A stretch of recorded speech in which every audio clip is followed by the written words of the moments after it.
Welcome 10 minutes revision series. पहला chapter हम deal कर रहे हैं वो है क्वाड्रेटिक इक्वेशन।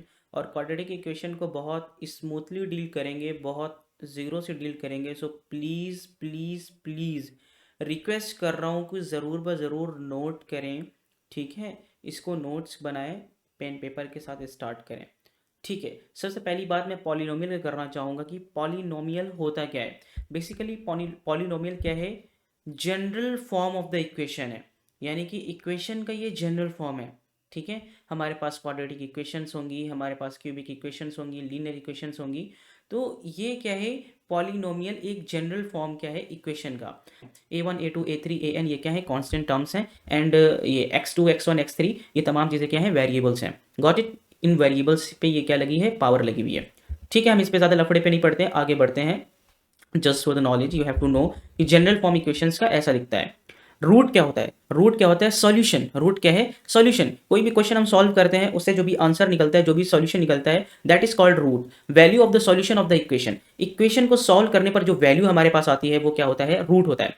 एग्जाम्पल ऐसी लाइक एग्जाम्पल पे दिया हुआ है कि एक फंक्शन है y equals to f x. F x क्या है, एक फंक्शन है जिसकी वैल्यू है 5x माइनस 3x माइनस 10।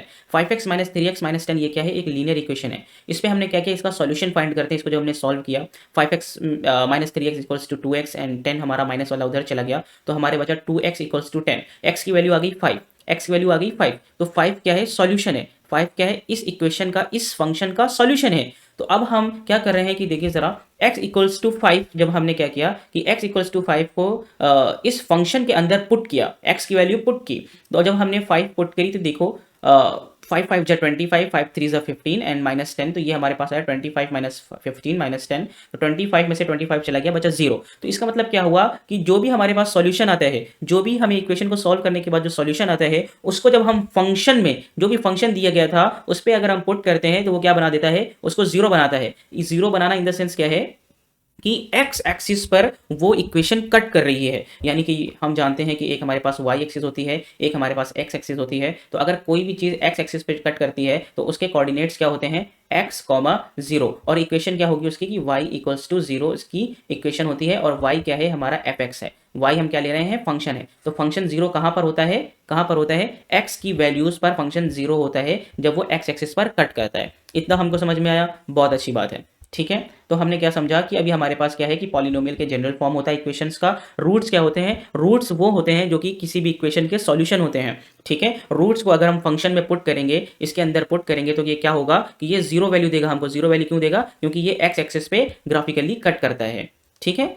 हमें क्या समझ में आया कि सॉल्यूशन क्या होते हैं, जो रूट्स होते हैं वही सॉल्यूशन होते हैं। अब मैं बात करता हूँ कि टाइप्स ऑफ इक्वेशंस, कि इक्वेशंस के कितने टाइप्स हैं, ठीक है। देखो, फर्स्ट जो इक्वेशन इसमें लिखी हुई है वो है ए एक्स प्लस बी, यानी फर्स्ट फंक्शन क्या है, ए एक्स प्लस बी। यानी कि ये क्या है, एक लीनियर इक्वेशन है जिसका आंसर क्या होगा, एक सॉल्यूशन है, क्या है, वन रूट, ठीक है। दूसरी इक्वेशन जो लिखी हुई है, function f x equals to a x square plus b x plus c, ठीक है, जिसमें कि सी क्या है, कॉन्स्टेंट टर्म है, और एक्स स्क्वायर एक्स। इसमें कितने रूट्स आने वाले हैं, हमारे टू सॉल्यूशन आने वाले हैं। क्यों, क्योंकि ये क्वाड्रेटिक इक्वेशन है। इसी तरीके से क्यूबिक इक्वेशन है, a x cube plus b x square plus c x plus d, इसके थ्री रूट्स होंगे। और इसके बाद ये क्या है कि more than three roots, got it. तो वो हमारे क्या होंगे, पॉलिनोमियल्स होंगे। बेसिकली अब हमें पता कैसे चला कि लीनियर इक्वेशन है, क्वाड्रेटिक इक्वेशन है और क्यूबिक इक्वेशन है। तो हाईएस्ट पावर जो होती है वेरिएबल पर डिटरमाइन करती है कि वो कौन सी टाइप की इक्वेशन है। एग्जैक्टली यहाँ पर देखो, एक्स पर पावर कितनी है, 1 है। ये क्या है, इसकी हाईएस्ट पावर 1 है। तो ए एक्स प्लस बी हमारी 1 पावर होगी, तो लीनियर इक्वेशन होगा जिसका सॉल्यूशन 1 है, यानी कि रूट 1 होता है, ठीक है। रूट का मतलब समझ रहे हो आप, जो सॉल्यूशन सॉल्व करने के बाद आएगा वही रूट होता है, ठीक। दूसरी चीज ये है a x square plus b x plus c. इसमें क्या है कि हाईएस्ट पावर एक्स क्या है, 2 है, ठीक है। किसी भी वेरिएबल की हाईएस्ट पावर क्या है, 2 है। तो इट मींस क्या है, ये क्वाड्रेटिक इक्वेशन है। और इसके कितने रूट्स होंगे, कितने सॉल्यूशन आएंगे, कितनी वैल्यूज सॉल्व करेंगे, इसको 2 वैल्यूज सॉल्व करेंगी। सेम क्यूबिक इक्वेशन के लिए और पॉलिनोमियल के लिए आगे बढ़ते जाएंगे, गॉट इट। तो हाईएस्ट पावर क्या करती है, डिटरमाइन करती है कि इक्वेशन किस टाइप का है, ओके।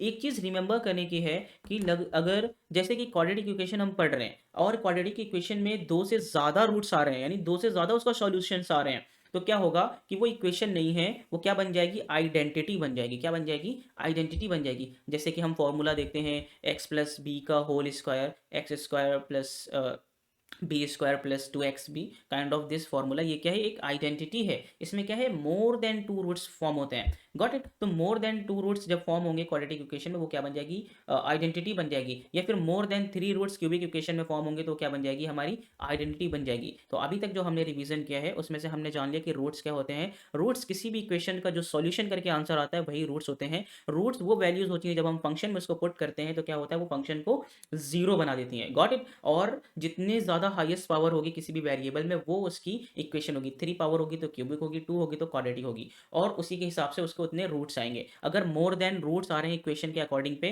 तो वो क्या बना देगी, आइडेंटिटी बना देगी। Got it. इतना समझ में आ गया, ओके थैंक यू। अभी आगे चलते हैं, अब हम बात करते हैं कि क्वाड्रेटिक इक्वेशंस की। ठीक, अभी हमने जनरल चीजें पढ़ी, अब हम बात कर रहे हैं कि क्वाड्रेटिक इक्वेशन। तो क्वाड्रेटिक इक्वेशन का जो जनरल फॉर्म है वो है फंक्शन यानी कि f x equals to a x square plus b x plus c. Got it. ये क्या है, इसकी जनरल शक्ल है। इस शक्ल में ये क्या है, मौजूद है, प्रेजेंट रहता है। ठीक, इसमें से अगर हमारा बी जीरो वाला टर्म भी गायब हो सकता है, सी भी गायब हो सकता है, ये माइनस प्लस कुछ भी हो सकता है, लेकिन एक्स स्क्वायर वाला टर्म गायब नहीं हो सकता। क्यों नहीं हो सकता, अगर एक्स स्क्वायर वाला टर्म गायब हो जाएगा तो क्या हो जाएगा, तो ये इक्वेशन एक्स की पावर वन वाला बचा तो ये इक्वेशन हमारी लीनियर बचेगी। Got it. सो ये जो लीडिंग कोफिशिएंट है हमारा ए, ये जीरो नहीं होना चाहिए। क्यों जीरो नहीं होना चाहिए, इधर देखिए। अगर जीरो ये हो जाएगा तो फंक्शन क्या हो जाएगा, a x square plus b x plus c. अगर हम ए की वैल्यू जीरो रख देंगे तो हमारे पास बचेगा बी एक्स प्लस सी, जो कि हमारा फंक्शन हो जाएगा बी एक्स प्लस सी, जो कि क्या है, एक लीनियर इक्वेशन है। ठीक है, तो ये क्वाड्रेटिक बचेगी नहीं। इतना समझ में आया। ठीक है, तो ए की वैल्यू जीरो क्यों नहीं होनी चाहिए, क्योंकि अगर ये जीरो हो गया तो ये हमारे पास लीनियर इक्वेशन फॉर्म कर देगा। ये जो फंक्शन हो जाएगा लीनियर इक्वेशन का हो जाएगा। तो क्वाड्रेटिक इक्वेशन हम लोग पढ़ रहे हैं तो एक्स की हाईएस्ट पावर 2 होनी चाहिए। ठीक है, अब इसके बारे में पढ़ते हैं कि ए क्या है। ए बेसिकली क्या है, लीडिंग कोफिशिएंट है and coefficient of x square है। एक्स स्क्वायर के साथ है तो किसका कोफिशिएंट है, ये एक्स स्क्वायर का कोफिशिएंट है। दूसरा क्या है कि बी। बी क्या है, ये जो कोफिशिएंट है वो कोफिशिएंट ऑफ एक्स है। और सी क्या है, हमारा कोई भी कांस्टेंट टर्म है। Got it. कांस्टेंट टर्म और वेरिएबल टर्म्स आप जानते हो, एक्स वाई जी या फिर ए बी सी, ये तमाम चीजें क्या हैं, ये वेरिएबल्स हैं जिनकी values we don't know, but constant terms are those terms जिनकी वैल्यूज वी नो कि 2 है कि 3 है कि 5 है -5 है, एसेट्रा एंड एसेट्रा। ठीक है, अभी हम करते हैं, कंपेयर करते हैं कोफिशिएंट को। एग्जांपल के तौर पर देखो, हमारे पास ये इक्वेशन दी गई है 3x square plus 4x plus 5। पहले ये बताओ ये क्वाड्रेटिक है कि नहीं। एग्जैक्टली ये क्वाड्रेटिक है। रीजन क्या है कि हाईएस्ट पावर 2 है, क्वाड्रेटिक है। अब हम कंपेयर कर रहे हैं तो एक्स स्क्वायर का कोफिशिएंट क्या होता है, ए होता है, तो ए की वैल्यू 3 है। Got it. बी का कोफिशिएंट सॉरी एक्स का कोफिशिएंट क्या होता है, बी होता है, तो बी की वैल्यू 4 है। और सी हमारा कांस्टेंट टर्म है तो ये कितना है, सी की वैल्यू 5 है। दूसरी इक्वेशन में आओ तो ये लिखा हुआ है minus x square minus 3x square minus 5। Got it. तो ए की वैल्यू क्या है कि एक्स स्क्वायर का कोफिशिएंट है वो क्या है, -1 है, क्योंकि ए क्या है, ये ऊपर का पूरा पूरा ए है पार्ट हम लेंगे ना, तो ये जो पूरा पूरा पार्ट है वो माइनस के साथ इंक्लूड हो जाएगा। तो ए की वैल्यू कितनी हो जाएगी, -1। इसी तरीके से ये पूरा क्या है, बी है। ये क्या है, पूरा -3 क्या है, बी है। गॉट। क्योंकि हमारे पास देखो बी वही वैल्यू है जिसके बगल में प्लस आना चाहिए, तो यहां पर समझ लो कि प्लस, ये अगर हम ओनली 3 लेंगे तो ये तो माइनस आ जाएगा। ठीक है, और इसमें क्या आना चाहिए, प्लस आना चाहिए। तो इट मीन्स कि -3 का पूरी वैल्यू लेनी होगी, और प्लस तो छिपा ही होता है। ठीक है, और अगर माइनस लगा हुआ है तो माइनस तो प्लस को खा ही जाएगा, तो प्लस को छुपा हुआ रख दिया और -3 को क्या बना दिया, इसके अंदर पी के अंदर ले लिया। Got it. इसी तरीके से सी का भी मसला है। सी से पहले क्या होना चाहिए, प्लस होना चाहिए, और यहाँ पे क्या है, सी से पहले माइनस है, तो इट मीन्स ये पूरा -5 क्या है, सी है, और उसके बगल में प्लस है। तो ये जो इक्वेशन है -x square minus 3x square minus 5 equals to 0, इसमें ए की वैल्यू -1 है, बी की वैल्यू -3 है, एंड सी की वैल्यू -5 है। ठीक है, गॉट इट। या 2x square minus 3x minus 6। अब इसको आप आंसर करो, मैं पॉज कर रहा हूँ। Got it. ए की वैल्यू कितनी आएगी, 2 आएगी, बी की वैल्यू -3 है, एंड सी की वैल्यू -6 आएगी। इसी तरीके से इसमें देखो बी का टर्म है नहीं, तो बी की वैल्यू कितनी हो जाएगी, 0 हो जाएगी, और -16 क्या है, ये सी है, एंड ए की वैल्यू कितनी है, 4 है। Got it. आपको चीज़ें आ गई हैं, बहुत अच्छे, बहुत अच्छी बात है। तो इस तरीके से ये 5th 6th एंड 7th आपको देखना नहीं है ए बी सी, और आपको जवाब देना है कि क्या है। चलो मैं लास्ट वाली इक्वेशन लेता हूँ। ये लिखा हुआ है 3x माइनस 2, तो ये क्वाड्रेटिक इक्वेशन ही नहीं है। रीजन क्या है क्वाड्रेटिक इक्वेशन नहीं है, बिकॉज इसमें x की पावर 2 वाला टर्म गायब है। अगर वो a की वैल्यू हमारी 0 होगी तो इट मीन्स ये क्वाड्रेटिक इक्वेशन नहीं है। ओके, ठीक है। तो मैंने क्या बताया था आपको, अभी बहुत इंपॉर्टेंट कंसेप्ट में आ चुके हैं हम लोग, that is nature of the quadratic equation, nature of the roots, कि किस तरीके के जो रूट्स होंगे। जैसे कि हम लोग लीनियर इक्वेशन को सॉल्व करते हैं, तो लीनियर इक्वेशन को सॉल्व करने के बाद हमारे पास कुछ लीनियर आंसर आते हैं, यानी कि एक रूट आता है, एक सॉल्यूशन आता है, एक्स वाई जी, ये एक एक वैल्यू आती है। लेकिन क्वाड्रेटिक इक्वेशंस को जब हम सॉल्व करते हैं तो भाईजान होता क्या है कि दो रूट्स आते हैं, यानी कि दो सॉल्यूशन आते हैं। अब ये नेचर ऑफ द रूट्स से हम ये जानेंगे कि ये जो क्वाड्रेटिक इक्वेशन हमारे पास है, इसके सॉल्यूशन का नेचर कैसा होगा। क्या ये रूट्स इक्वल होंगे आपस में, यानी जो दो रूट्स आ रहे हैं हमारे पास, क्या ये आपस में बराबर होंगे या फिर अनइक्वल होंगे, या फिर ये जो रूट्स होंगे क्या होंगे, imaginary. Got it. So nature of the roots पता करने के लिए हम एक जासूस का यूज करते हैं, और उस जासूस का नाम हम देते हैं डिस्क्रिमिनेंट। ये क्या है, जासूस है, ये जासूसी कर रहा है, ये सॉल्यूशन नहीं दे रहा है। ये क्या, सॉल्यूशन नहीं दे रहा है, ये सिर्फ चोरी वाला काम कर रहा है, जासूसी कर रहा है। तो नेचर ऑफ द रूट से हम क्या कर रहे हैं कि चोरी करके हम पता करेंगे कि क्वाड्रेटिक इक्वेशंस के रूट्स कैसे होने वाले हैं। ठीक है, अब ये जासूस क्या करता है कि it tells us about the nature of the roots of the quadratic equation. ये जासूसी करता है, नेचर ऑफ द रूट बताता है, क्वाड्रेटिक इक्वेशन के जो रूट्स आएंगे वो किस तरीके से होंगे, वो इक्वल होंगे कि अनइक्वल होंगे, कि रियल होंगे कि इमेजिनरी होंगे। इमेजिनरी मतलब कि वो नंबर्स जो कि अंडर रूट के अंदर निगेटिव आता है उनके अंदर। ठीक है, रियल मतलब वो नंबर्स माइनस इन्फिनिटी से लेके इन्फिनिटी तक जितने भी नंबर्स एग्जिस्ट करते हैं नंबर लाइन पे, वो सारे रियल नंबर्स होते हैं। Got it. Real or equal मतलब समझते हो आप लोग कि इक्वल, और डिस्टिंक्ट यानी कि अनइक्वल। इतना समझ में आया। तो ये जो चोर जनाब है, जो जासूस है, वो क्या कहता है कि हम नेचर बता देंगे कोई भी इक्वेशन का, लेकिन हमको कुछ आपको सोर्सेस देने होंगे वो बताने के लिए। कहता है मुझे ए बी सी यानी coefficient of x square, coefficient of x और कांस्टेंट टर्म की जरूरत होगी। उसको हम इस तरीके से रखेंगे ताकि हम बता सकें कि ये जो क्वाड्रेटिक इक्वेशन का नेचर है वो कैसे आने वाला है। तो बी स्क्वायर माइनस फोर ए सी ये क्या कर लेता है, एक फॉर्मूला बना लेता है। डी को हम बोल रहे हैं डिस्क्रिमिनेंट, जो कि क्या है, जासूस है और नेचर बता रहा है। ठीक है, उसने कहा ओके। कहा कि अगर हम d is less than zero, अगर हमारी वैल्यू जीरो से कम आएगी, तो इट मीन्स कि जो रूट्स आने वाले हैं उस इक्वेशंस के क्या आने वाले हैं, क्या आने वाले हैं, वो रूट्स इमेजिनरी आने वाले हैं। Got it. उसने कहा कि अगर d हमारी वैल्यू अगर जीरो आ गई, तो इट मीन्स जो रूट होने वाले हैं वो रियल होने वाले हैं और इक्वल होने वाले हैं। ठीक है, फिर उसके बाद उसने कहा कि अगर हम लाइक जीरो से बड़े आ गए, यानी कि डी की वैल्यू 2 3 4 आ गई, तो इट मीन्स रूट्स रियल होंगे और अनइक्वल होंगे, इक्वल नहीं होंगे। इतना समझ में आया। जासूसी क्यों कर रहा है ये, क्योंकि नेचर इसको बताना है, उसको ये फॉर्मूला चाहिए नेचर बताने के लिए, बी स्क्वायर माइनस फोर ए सी। ठीक है, अभी आते हैं हम कुछ एग्जांपल्स देखते हैं। ये देखिए एक क्वाड्रेटिक इक्वेशन दी गई है, 5x² माइनस 6s प्लस 7। अब इसमें ए बी सी जल्दी से कंपेयर करो। ए की वैल्यू 5 है, बी की वैल्यू -6 है, और सी की वैल्यू कितनी है, 7 है। एग्जैक्ट। इसको हमने जासूसी करके वो टर्म दे दी, इसने अपने अंदर रखा, बी स्क्वायर माइनस फोर ए सी। जब इसको सॉल्व किया, 36 माइनस वाला हट जाएगा, ये स्क्वायर है, प्लस बना देगा, तो ये 36 आ गया, और ये कितना आ गया, 4 5 20 और 7 लाइक 2 जा 140, एंड ये हमारा आंसर आ गया। क्या आ गया कि जो आंसर निकला वो -4 निकला। तो ये क्या हो गया कि डी एक निगेटिव वैल्यू आ गई, लेस देन जीरो आ गई। ठीक है, डी की वैल्यू क्या आ गई, निगेटिव। निगेटिव मतलब कि जीरो से कम, तो रूट्स क्या हो गए, इमेजिनरी हो गए। इसी तरीके से दूसरी क्वाड्रेटिक इक्वेशन दी गई, उसको जब सॉल्व किया गया, ईबीसी के अंदर डाला गया, तो हमारे क्या आ गए, डी की वैल्यू कितनी आ गई, जीरो के बराबर आ गई। तो इसने बताया कि ये जो क्वाड्रेटिक इक्वेशन है, x square plus c x plus 9, इसके जो रूट्स आएंगे उसका जो नेचर होगा वो इक्वल होंगे, रियल और इक्वल होंगे। अरे वाह, मतलब बिना सॉल्व किए हम रूट्स के बारे में जान सकते हैं इस तरीके से। तो ये इन्होंने क्या किया, एक काम किया जासूसी का। किसने काम किया, डिस्क्रिमिनेंट ने, जासूस ने। इसी तरीके से ये देखिए 2x² plus c x plus 3, a b c हमने कंपेयर कर लिया। देन उसके बाद हमने फॉर्मूले पे रखा और देखा इसको सॉल्व करने के बाद, तो हमारे पास क्या आंसर आया, 12 आंसर आया। तो डी हमारे पास क्या आ रहा है, ओके मैं ऊपर कर देता हूँ, दिख नहीं रहा आप लोगों को। डी हमारे पास क्या आ रहा है, पॉजिटिव आ रहा है। डी की वैल्यू ग्रेटर देन जीरो आ रही है, यानी कि रूट्स क्या हैं, रियल और अनइक्वल होने वाले हैं। तो अभी हमने क्या देखा, अभी तक देखा कि क्वाड्रेटिक इक्वेशंस में किस तरीके से हम जासूसी करते हैं और बताते हैं कि क्वाड्रेटिक इक्वेशन को कैसे क्या करते हैं, कि पता करते हैं कि उसके रूट्स कैसे होंगे।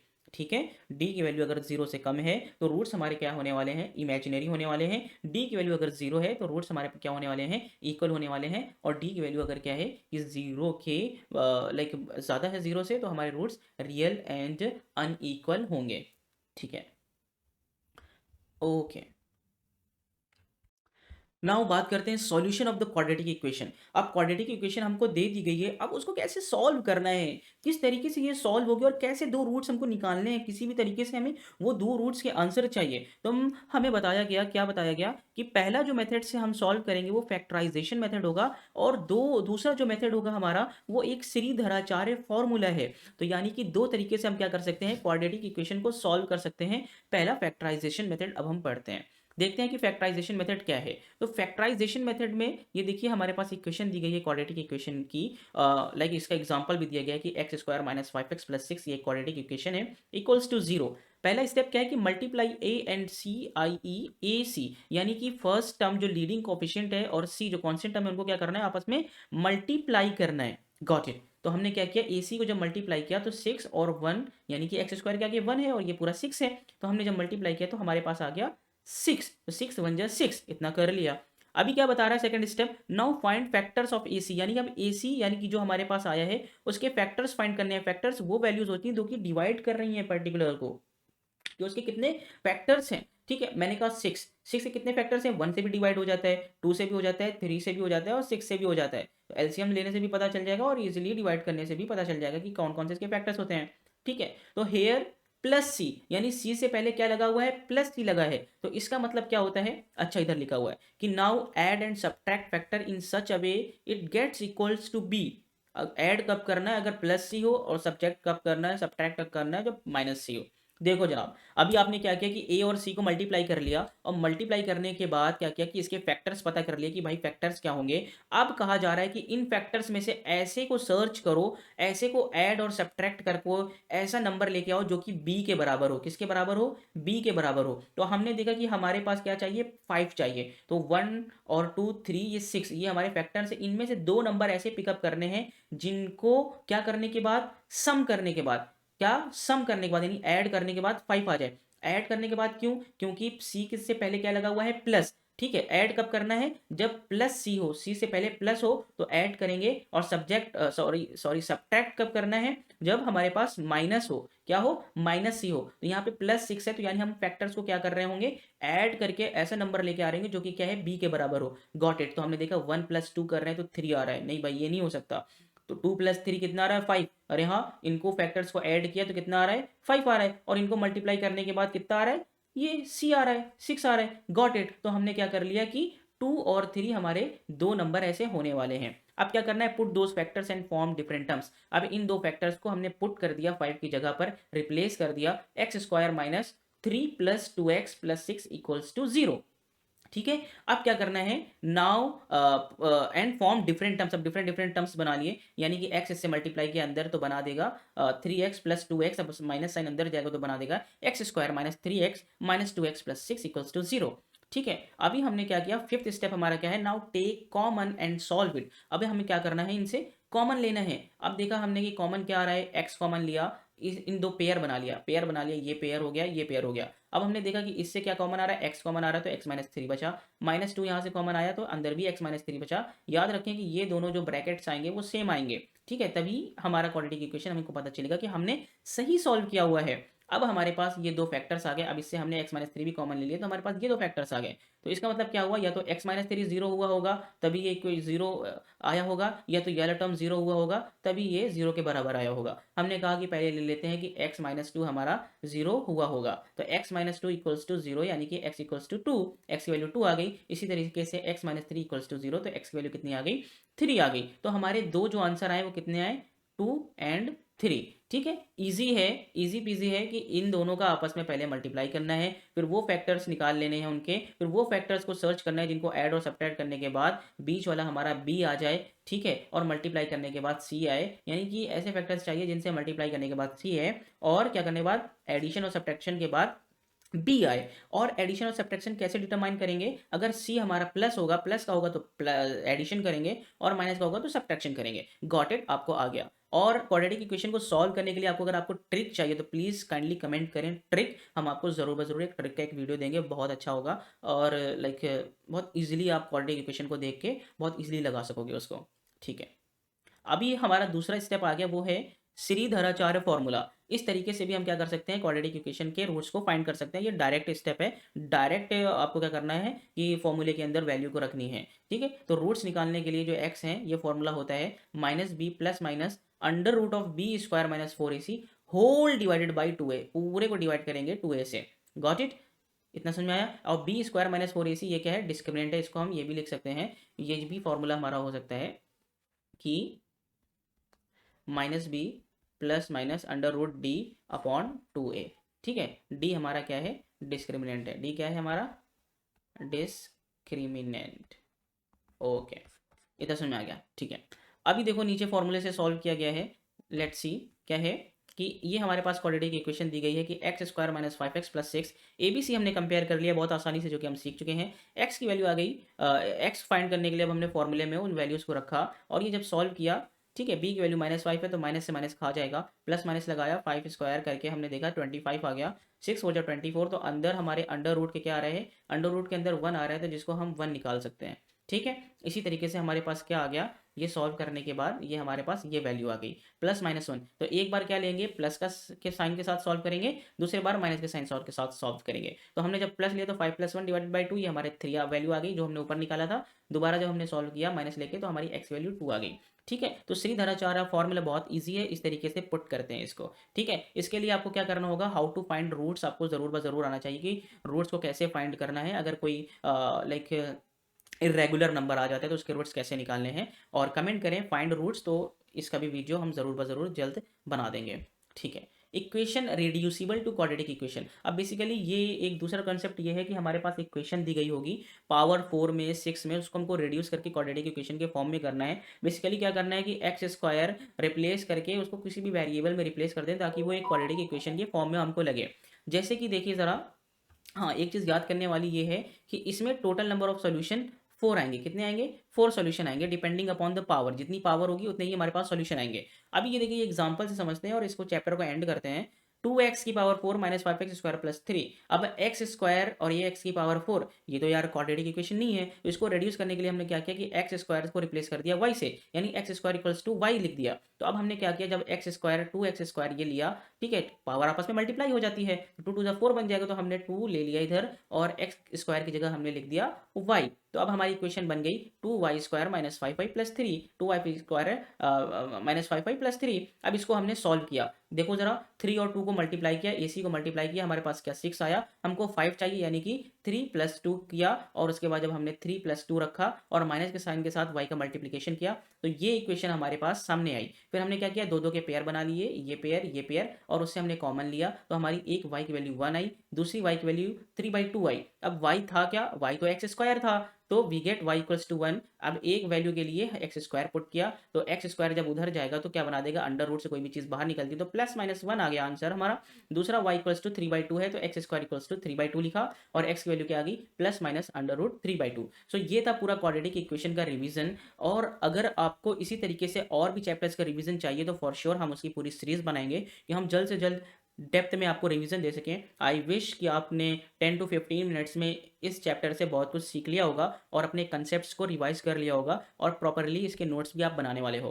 Thank you so much. अगर आप इससे ज़र्रा बराबर भी कुछ सीखे हो एंड एटम बराबर भी अगर आपको सीख लिए हो तो ज़रूर ब-ज़रूर प्लीज़ सब्सक्राइब करें और मुझे मोटिवेट करें। Thank you so much.